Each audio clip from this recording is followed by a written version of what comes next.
Entonces les doy la bienvenida a este pequeño recorrido que vamos a hacer por el Parkway para que ustedes conozcan un poco del por qué este parque lineal en toda la mitad del centro de la ciudad y que hace parte como de una especie de jardín urbano dentro de una ciudad tan industrializada como es Bogotá, que también tiene espacios para la vivienda y lo vamos a tratar desde una perspectiva urbanística, el Parkway, y también de percepción, que ustedes cómo están sintiendo espacios como estos que puedan existir dentro de la ciudad. Primero quisiera conocer las personas que nos están acompañando para que ustedes también se identifiquen y se conozcan. Yo los conozco casi a todos, pero para que sepamos con quién tratamos. Entonces, si quieres comenzamos por mi derecha. Buenas noches, mi nombre es Marjorie Mosquera, llevo 3 meses viviendo en Bogotá.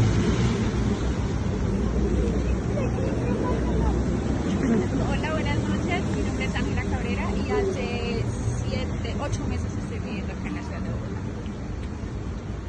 Hola, mi nombre es Carla Lara y he vivido acá toda. Buenas noches, mi nombre es Daniela Agudelo y también vivo acá en Bogotá, en la ciudad de Bogotá. Bueno, y mi nombre es Cristian Quintero, yo soy ingeniero ambiental, entré al proceso de homologación en guianza turística con el SENA porque durante más de 3 años estuve guiando un grupo de caminantes por las zonas rurales del municipio de Quimbaya y surgió la necesidad de tener este título porque el guía de turismo tiene una certificación que se llama el Registro Nacional de Turismo, el RNT, y eso le permite que uno esté cumpliendo con la normativa en términos de turismo para poder hacer el ejercicio de guianza. Yo me vine a dar cuenta que yo estaba haciendo el ejercicio de guianza turística sin tener el RNT, y cuando llegaron guías a hacer parte de mis recorridos me decían: ¿usted cómo se le ocurre que no está teniendo en cuenta todo lo que hay que tener en cuenta para llevar a la gente a la montaña, a hacer recorridos de guianza turística, y que estaba infringiendo la norma, estaba infringiendo la ley y podía acarrear sanciones? Entonces desde ese momento comencé a buscar cómo podía hacer la homologación, porque pues salir a la montaña me gusta mucho y a veces la gente se le pega a uno ir a ese tipo de espacios. Entonces de ahí surgió la necesidad de esta certificación que estoy buscando. El recorrido de hoy va a ser muy corto. Vamos a hablar de unos personajes históricos para la ciudad y para Colombia que tienen una incidencia dentro del Parkway precisamente. Entonces les voy a comentar algo acerca de la persona que está allá atrás, en esa estatua, que no se ve porque la estatua es oscura y está de noche, pero allá está el almirante Padilla. ¿Alguien sabe quién fue el almirante Padilla? Es un almirante, obvio, yo ya lo dije de entrada, pero ¿qué correspondía? ¿A qué correspondía ese título de almirante? ¿Quién lo ha oído mentar antes? Nadie. No. Pues resulta que José Prudencio Padilla es el nombre completo de esa persona que está allá y a la cual se le hace un homenaje con esa estatua que tiene un timón a un lado, y justo a un costado también de la estatua aparece una de las batallas navales más importantes de las que participó él. José Prudencio Padilla nació hacia finales de 1700 y fue uno de los próceres de la independencia, y también fue una de las personas más discriminadas dentro de esa naciente Colombia que estaba en proceso de independencia, porque él es hijo de una señora que es indígena, o fue indígena guayú, y de su papá de apellido Padilla, que fue quien le dio el Padilla, que era afrodescendiente. Y en La Guajira se generó esta mezcla y él se le llama pardo, porque pues digamos que nosotros somos producto de toda esa mezcolanza de razas que ha habido a lo largo de la historia, y los pardos eran una parte europea, otra parte indígena y otra parte negra. Se conjugaban los tres, y a él, por tener esa condición en una época en la que las élites colombianas eran las que estaban teniendo el dominio y el poder, y fuera de eso eran los realistas o los encargados de tener aquí como la representación de la corona española en Colombia, que también venían de España y eran europeos, pues a él le costó mucho posicionarse políticamente dentro del país, a pesar de que generó unos grandes triunfos para la consolidación de las repúblicas en Colombia. Entonces, históricamente, José Prudencio Padilla es hijo de un man que hacía canoas para zarpar a la mar y recoger pescado, pero por ahí fue donde comenzó a tener vínculo con el tema naval. Y alcanzó a pelear en las guerras de defensa, porque pues digamos que nosotros éramos colonia española, ya lo sabemos, y él peleó en España contra los ejércitos de Napoleón, de Francia. Mientras estaban haciendo las luchas napoleónicas y España se estaba defendiendo de Napoleón, que invadió a España precisamente, pues descuidaron estos territorios. Y durante ese descuido de estos territorios comenzó a generarse la gesta de la independencia con los comuneros de este señor de apellido Galán. ¿Cómo se llamaba? De apellido Galán. Bueno, la revolución de los comuneros fue una de las primeras gestas de independencia que se generaron en el país, y fue precisamente porque no había mucha presencia militar de España, porque Napoleón los estaba invadiendo. Una vez se acaban esas guerras napoleónicas, entonces vuelven a tratar de retomar el control de las Indias, y llega a Colombia un personaje que se llama Pablo Morillo. Se le denominó el pacificador, porque a sangre y fuego comenzó a acabar con las revueltas que estaban ocurriendo aquí. Incluso Cartagena de Indias fue retomada por Pablo Morillo con poca resistencia, y luego subió a Bogotá también a controlar a Santa Fe, que en ese momento se llamaba así, y encontró poquísima resistencia. Y posteriormente, entonces ya habíamos llegado, terminaron siendo antagonistas, porque Simón Bolívar lo había liberado prácticamente, y le dijo que fuera comandante de su independencia, pero hasta que no se dio la batalla de allá del puente que él dirigió, el José Prudencio Padilla, fue, y de las más grandes que hubo en toda América de esa época. Fueron 24 navíos que en el lago de Maracaibo vencieron a la armada española, y le dieron la libertad y la independencia a Venezuela. Y con eso se consolidó una de las 5 naciones que fueron, pues, que se le consideran o que se le atribuyen, fueron liberadas por Simón Bolívar. Entonces, por eso es que está esta figura de Pablo Morillo aquí. Él, tristemente, como tenía la pelea de José Prudencio Padilla, como tenía la pelea con Morillo y tenía mucha popularidad entre las tropas, porque además él le habían explícitamente encargado de que dirigiera parte de las tropas que estaban compuestas por los que estaban más o menos dentro de su condición de raza, los indígenas y los afrodescendientes, mientras que otros generales de unas castas un poco más elevadas sí se mantenían al frente de los que venían siendo, pues, de origen europeo y español.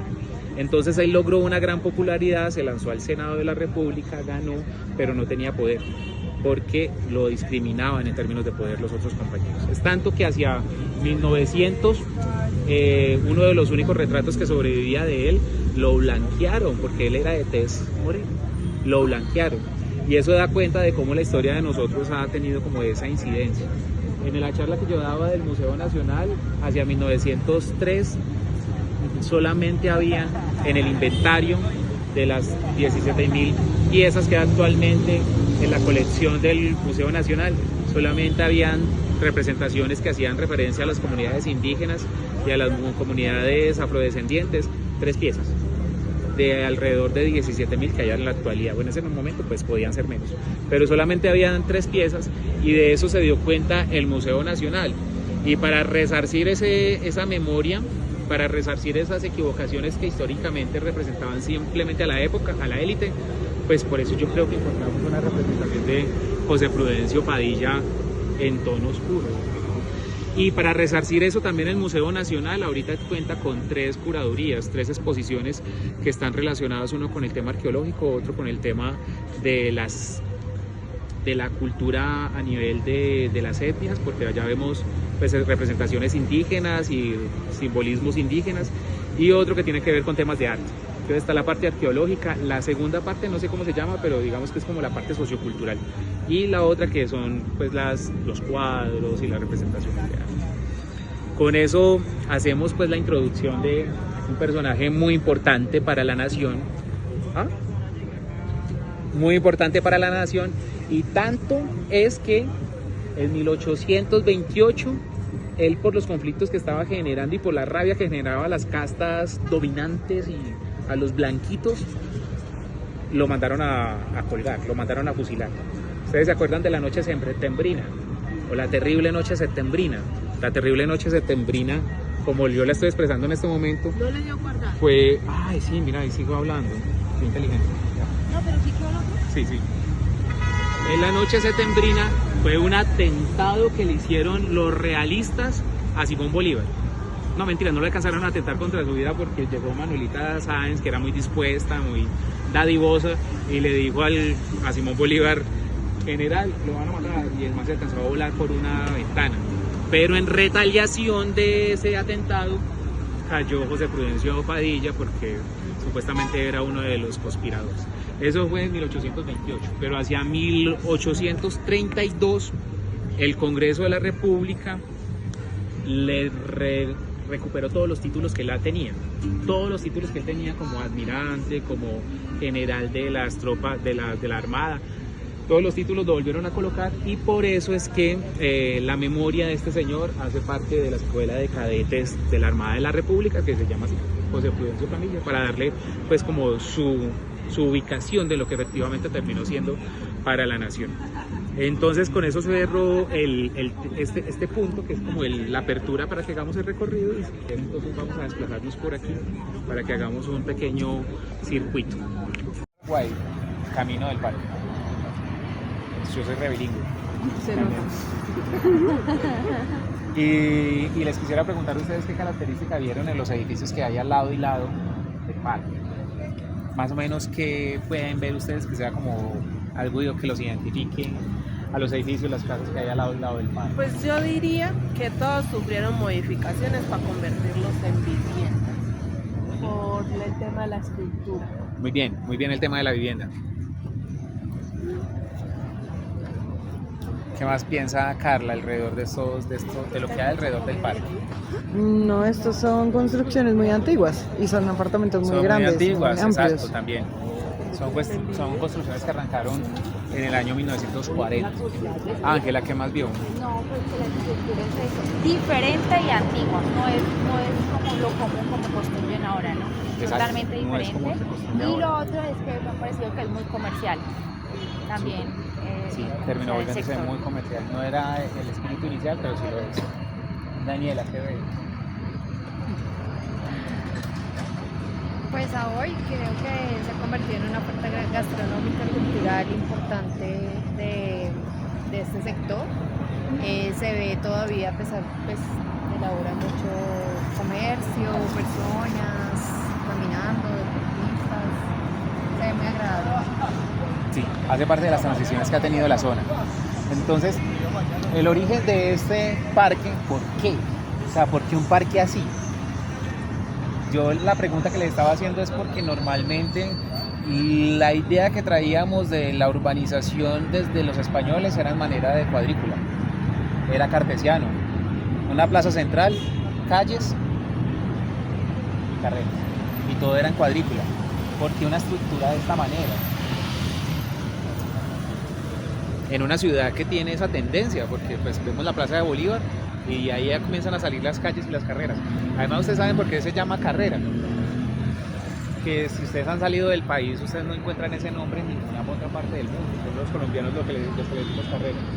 Es porque al lado del Capitolio, sobre la carrera séptima, entre la calle 10 y la calle 9, ahí había una especie de hipódromo. Entonces se hacían carreras de caballos y se le comenzó a llamar la calle de las carreras. Y después, como esa carrera era la séptima, todas las carreras, o sea, las calles que estaban paralelas a la séptima, se le comenzaron a denominar carrera. Y por eso es que Colombia es el único país del mundo en el que nosotros les decimos a ese tipo de calles carreras. O sea, que yo estaba bien cuando puse la dirección. La carrera no existe, existen las calles. Era carrera en términos de norte a sur, para este caso, ¿no? Entonces, ¿por qué cambia la arquitectura un poco en este sentido y no tenemos una cuadrícula, sino un parque lineal que abarca alrededor de 9 manzanas o 9 cuadras? Porque resulta... Pues para cumplir precisamente Exacto. Porque resulta que cuando estábamos en el proceso de expansión, de expansión de estas grandes ciudades en Latinoamérica como Santiago de Chile, para colocar uno de los ejemplos que está relacionado con la persona que les voy a nombrar, y Colombia, pues trajimos a personas urbanistas, arquitectos, ingenieros que tenían otra visión de cómo organizar las ciudades. Y nosotros nos trajimos a una persona que se llamaba Karl Brunner, austriaco. Y en Austria, en un gobierno de la alcaldía de Viena, que era socialista, recordemos que el imperio austrohúngaro después de la Primera Guerra Mundial sufrió Graba con esto. Después de la Primera Guerra Mundial, el imperio austrohúngaro sufrió una pérdida de alrededor de la quinta parte de todo lo que lo componía. Y había una crisis y una inflación que llegaba casi 100%. Entonces, ¿qué pasa cuando hay este tipo de crisis? La gente busca alternativas. Y dentro de las alternativas llegó el Partido Socialista Austriaco y les dijo: nosotros vamos a trabajar por los pobres, por las economías populares, por los trabajadores. Y se ganaron la alcaldía de Viena. Entonces era un gobierno socialista que le quería dar prelación a los obreros, porque era la consideración que había que darle mejores condiciones de vida a los obreros. Y el planteamiento de esta alcaldía era que, como venían de unos regímenes monárquicos, a los obreros había que darles también unas oportunidades de vivencia y habitacionales que estuvieran relacionados como con el tema de palacios, que se sintieran como príncipes. Y el planteamiento se hizo alrededor de un ejercicio que llamaban los hubs. Y los hubs eran unidades habitacionales de 4 pisos donde vivían los obreros de las ciudades. En el hub que se llama Karl Marx de Austria, hay alrededor de 1.400 apartamentos en 1 kilómetro de extensión, que también es como una especie de parque lineal, pero abarca alrededor de un área de 15 hectáreas. Entonces imagínense, tenemos 1 kilómetro de largo, es el hub de Viena, y esto mide 800 metros. Entonces se vino Karl Brunner con la idea de que hay que cambiar la visión de ese formato del esquema cuadriculado cartesiano, y hay que navegar con la ciudad, porque nosotros podemos generar diseños, dice él como arquitecto y como urbanista, podemos generar diseños para que la ciudad sea funcional, pero no dialogamos con la ciudad.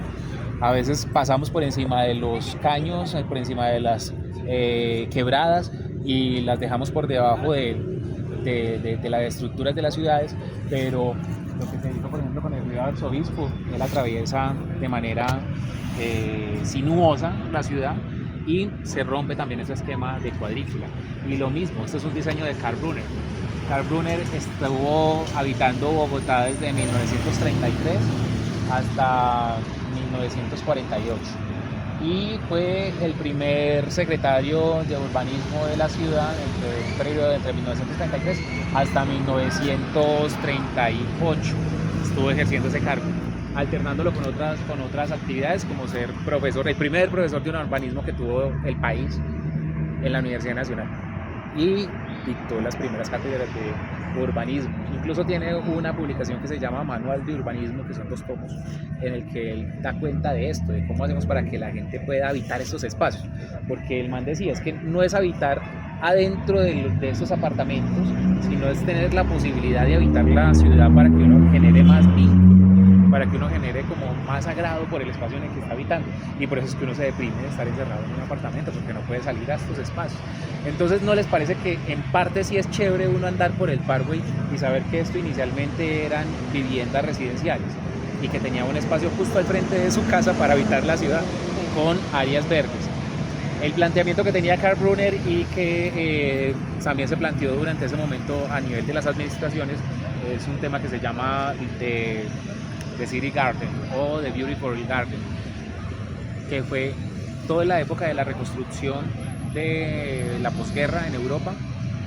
Se comenzó a tratar como esa temática de que la ciudad fuera bonita, de que fuera agradable para el manejo, y también lo cogió Nueva York. Por eso que tenemos ese, ¿cómo se llama? El parque grande de allá de Nueva York, inmenso en el centro de la gran, sí, que es la Gran Manzana, pero en el centro hay un gran parque que sale en Mi Pobre Angelito, y que ahí está Donald Trump y le dice a Macaulay McCartney, allá queda el ascensor, ¿no se acuerdan? Y que ahí es donde los llenan de motivos de Navidad, el gran Central Park, Central Park, sí. Entonces también ese concepto se generó en otras ciudades del mundo importantes, y es como dialogar con la naturaleza, dialogar con la manera como la gente está habitando estos territorios.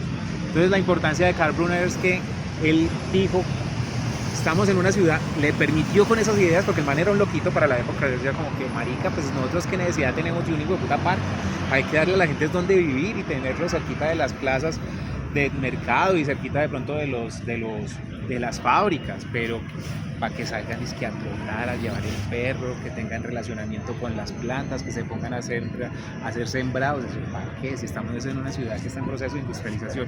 En ese momento Bogotá tenía 300.000 habitantes, estaba emergiendo apenas, pero una de las cosas que se dio cuenta en ese momento Karl Brunner, y para la ciudad que era tan importante, es que, miren esa cifra, en esa época la cantidad de humedales que teníamos, o de las áreas que estaban destinadas a humedal, eran de 50.000 hectáreas. 50.000 hectáreas. Y en este momento, en el 2019, que se generó el nuevo POT de la ciudad, Plan de Ordenamiento Territorial, quedaron establecidas dentro de la estructura ecológica principal de Bogotá alrededor de 900 hectáreas. O sea, hubo una reducción de alrededor del 98%. ¿Cuánto es el 1% de 50.000? El 10% 5.000 y el 1% 500. Y si tenemos alrededor de 900 nos quedamos con el 10%. Y es porque nosotros llegamos y edificamos sobre los espejos de agua, desecamos la zona del lago, antes era efectivamente un lago. Y se desecó esa zona, y pues la estructura también como para la ¿cómo se llama? La sedimentación, no, sino lo que le colocan a las construcciones para que se mantengan firmes en pie, que es como estabilizar el terreno, no fue suficiente y por eso los edificios comenzaron a hundirse. Y era en parte el planteamiento de Karl Brunner, que es como cómo dialogamos con lo que hay. Y no es llegar a implementar esas cuadrículas que estaban establecidas por parte de los españoles, sino que él comenzó a dialogar con estas alamedas. Y otra de las alamedas de las que él fue ejecutor es la avenida Caracas. Entonces, para 1930, que es la época en la que está Karl Brunner acá como diseñando la ciudad, como para dónde es que cómo va a ser el crecimiento específico, la parte urbana estaba desde el Hospital San Juan de Dios hasta la calle 60, más o menos, hasta donde vendían los chapines, que por eso se llama chapinero, porque había un señor que, bueno, habían varias personas que se dedicaban a la zapatería, y la zapatería era hacer chapines, y los chapines eran unos zapatos de madera parecidos a los que utilizan los holandeses, los pulen, los tallan en madera, se les llama chapín, y pues como era donde estaban los chapines, la zona terminó llamándose chapinero, por eso. Entonces hasta allá, hasta la calle 60, era donde estaba la parte urbana de la ciudad, pero teníamos una forma de habitar la ciudad por loteo. Entonces usted tiene una gran hacienda, era dueña de la hacienda del Salitre, y le vendía un lote a una persona, y esa persona llegaba y hacía ya su construcción o generaba su proceso de urbanización, y se le llamaba como la urbanización de la rana, de saltos de rana, porque estaba a ese punto acá y pegaba un salto de rana grandísimo, llegaba entonces a la hacienda de Torca, y allá aparecían otros pequeños flujos de otros pequeños núcleos de urbanización, o se iban a los cerros orientales, que en ese momento estaban también llenos de unas invasiones ilegales, o se iba, por ejemplo, al Bosque Izquierdo, al vaino del Bosque Izquierdo, que no recuerdo, que allá está incluso una de las casas que habitó Antonio Nariño, en todo el parque del Bosque Izquierdo precisamente, y allá había otro núcleo también de urbanización. Karl Brunner vio eso y dijo, pero entonces hay que conectar esta vaina. ¿Cómo hacemos para conectarlo? Pues hagamos una vía que sea la principal, y se diseñó pues el trazado de la carrera séptima. En su momento ya existía la carrera séptima, pero no a nivel de la vía que era en su momento. Y luego se diseñó la avenida Caracas, y la avenida Caracas se la pensó así también. 2 carriles que podían ir hacia el norte en ese costado, y 2 carriles de automóviles que podían ir hacia el sur en ese costado, y en el centro una gran alameda llena de banquitas, como lo vemos acá, y pasos peatonales. Entonces los gobernantes de la época le dijeron como, marica, usted es el secretario de urbanismo de la ciudad y todo el cuento, pero ¿para qué se pone a hacer este tipo de inversiones y de obras en áreas que no están habitadas? O sea, no, esos eran como una trochita, lo que era la Caracas en los años 30, eso era una trocha. Y entonces la gente pensaba que era que el man se estaba embolsillando plata, que estaba ahí legalizando recursos, porque no se requería tanto tener una vía como la Caracas llena de sillitas, un paso peatonal como este por el que estamos caminando, es similar a esto en su momento, pero de todas maneras terminó siendo muy funcional en términos del crecimiento de la ciudad, porque sí generó como espacios para la conectividad entre esos saltos de sapo que habían en términos de urbanísticos, para cómo se estaba generando muy desordenada la ciudad. Entonces él, como urbanista, dijo: diseñemos estas dos carreras para que podamos articular a la gente del norte con la gente del sur. Karl Brunner tiene esa incidencia en términos de poder hacer como esos planteamientos de sembrar árboles. Muchos de los árboles, cuando hicieron la modificación de la Caracas para el establecimiento del Transmilenio, fueron trasladados, arrancados, se los llevaron para otras zonas, y ahorita pues la Caracas no es lo que fue en su momento, algo muy similar y muy parecido a lo que estamos viendo acá en el Parvo. Entonces eso era lo que les quería contar alrededor de la vida de Karl Brunner y de ese ejemplo que él tenía y que se traía de los Hof en Viena, alrededor de los cuales se planteaba pues como un cambio en el paradigma que nosotros ya como los obreros podían llegar a ser parte de los lujos, o tener como unos medios de vida tan dignos como los de la realeza, que eran príncipes también, pero príncipes que les tocaba trabajar como normalmente hay que trabajar, pero había que darles buenas condiciones de habitabilidad. Esos Hof incluso fueron objeto de bombardeos en la Segunda Guerra Mundial y sufrieron 2 restauraciones, y en este momento están en Viena. Entonces, si llegan a ir a Viena y se quieren acordar de mí, me mandan una fotico, porque pues yo apenas leí de eso ayer y no conozco, entonces me mandan ahí las evidencias para yo conocer.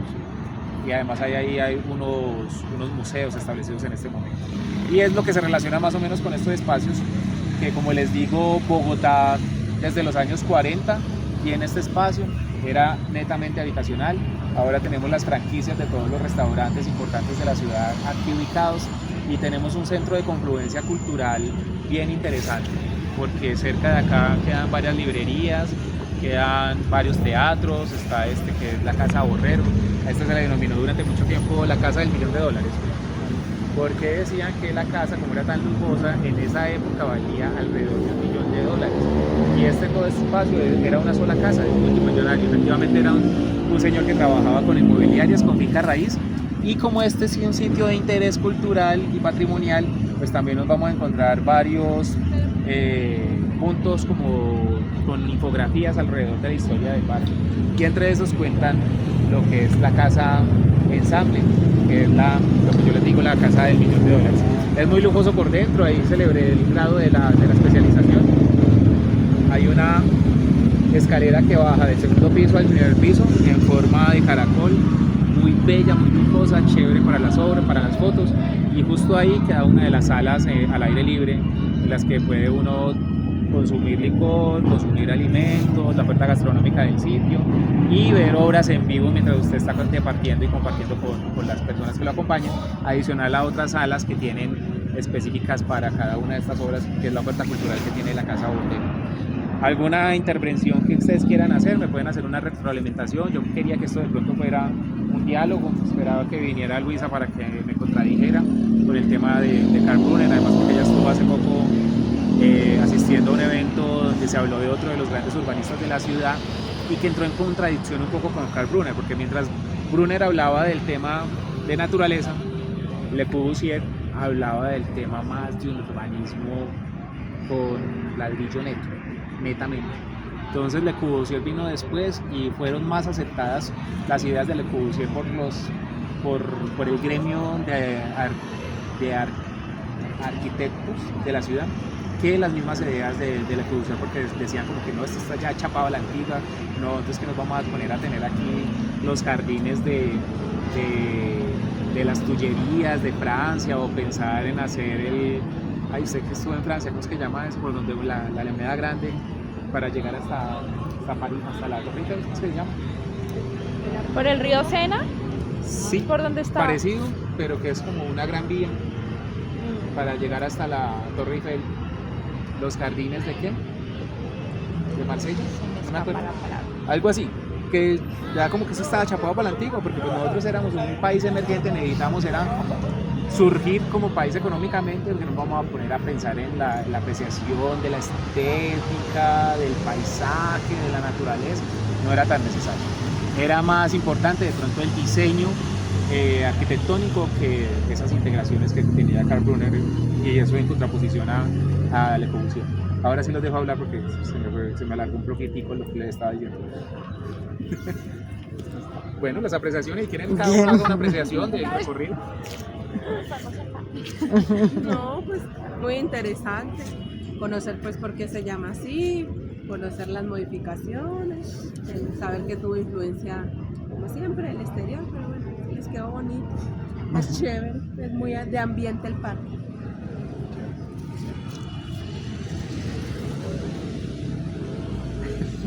Ay, ustedes me están grabando, ¿no? Sí.